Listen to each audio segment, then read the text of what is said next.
Police ने जब custody में थे विपिन भाटी, विपिन को पैर में गोली मारी।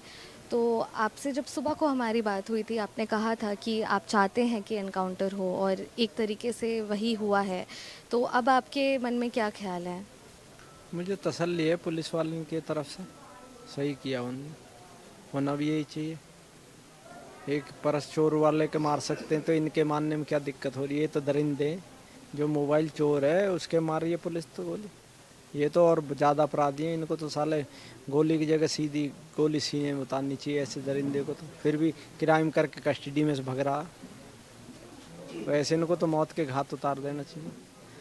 विपिन भाटी को जब अस्पताल ले गया गया ये पैर में गोली लगने के बाद, अस्पताल में उन्होंने कहा है कि उन्हें कोई पछतावा नहीं है और निकी अम, खुद ही मरी है, उन्होंने नहीं मारा है, ऐसा विपिन भाटी कह रहे हैं। उसे पछताया क्यों होएगा? जिसे बीरबानी चाहिए है, जो कोई आदमी बीरबानी का लगा होता, जब हमारे बिरादर में समाज में फेरे पड़ते हैं तो पंडित जी कहता कंधे से कंधा मिला के रहना। उसे कंधे से कंधा मिला के रहना होता तो उसे डॉक्टर के ले जाता, जली हुई को भी।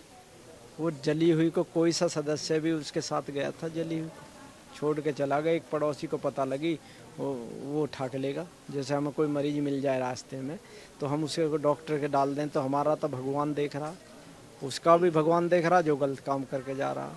उसको न्याय उस भगवान देगा, हम क्या देंगे? विपिन भाटी ऐसा कह रहे हैं कि उन्होंने कुछ नहीं किया है और निकी खुद मरी है। वो तो विपिन का बेटा ही बयान दे रहा है इस बात है। तो विपिन ने लाइटर से जलाया है वो बच्चा को, कोई किसी ने बताया थोड़ी ना, इंस्पेक्टर ने बताया ना उन्होंने बताया। इंस्पेक्टर ने जो बूझा उसने उसे बताया मौके पे।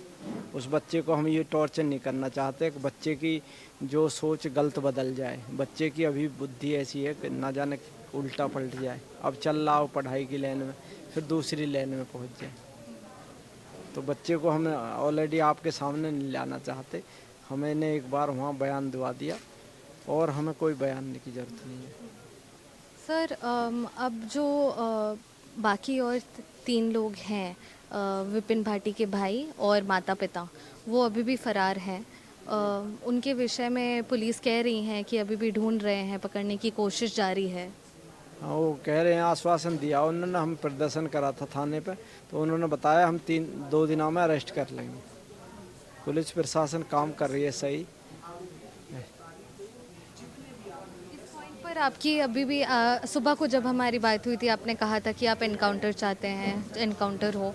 अब न्याय की मांग है और क्या मांग है एक बाप की, एक पिता की एक बेटी खोने के लिए? ऐसे दरिंदों को तो फांसी लगानी चाहिए। मैं न्यायालय कोर्ट से भी मैं रिक्वेस्ट करूंगा कि ऐसे दरिंदों को, कोई भी है बेटी वाला, उसके बेटी वाले के जोर पड़ता दिल पे, ऐसे दरिंदे को फांसी लगनी चाहिए। इससे बड़ा कोई अपराध नहीं है जितना बड़ा ये अपराध हुआ। पिछले 9 सालों में, 9 सालों तक आपकी बेटी निकी शादीशुदा थी विपिन भाटी के घर पर ही। पिछले 9 सालों में कभी भी निकी जी ने कभी आपसे कुछ कहा नहीं ऐसे कि उनको कोई दिक्कत हो रही है? हुआ ही नहीं ऐसा कुछ। ऐसा कुछ हुआ ही नहीं, तो 1 साल के अंदर सारा सिस्टम भटक गया। देखो ये रीजन तो, जब आदमी होटल की रोटी खा लेता है ना तो उसे घर की रोटी अच्छी नहीं लगती। उसे घर की रोटी अच्छी नहीं लगती। तो आदमी क्या रोटी घर एक ही खाओ, होटल पर खा खाओ, तो आदमी बीरबानी को तसल्ली हो जाती है कि मेरे घर वाले ने एक रोटी तो खा ली है। 9 साल के बाद भी दहेज की मांगे क्यों आ रही थी? ये तो जिसका आदमी कमाएगा नहीं ना, उसके दूसरे के माल का लगा रहता है। जो कमाता पैसा उसे पता कैसा आता पैसा, जिसे हराम का मिल जाता है ना, वो उसकी हराम की नीयत हो जाती है। चक्को ये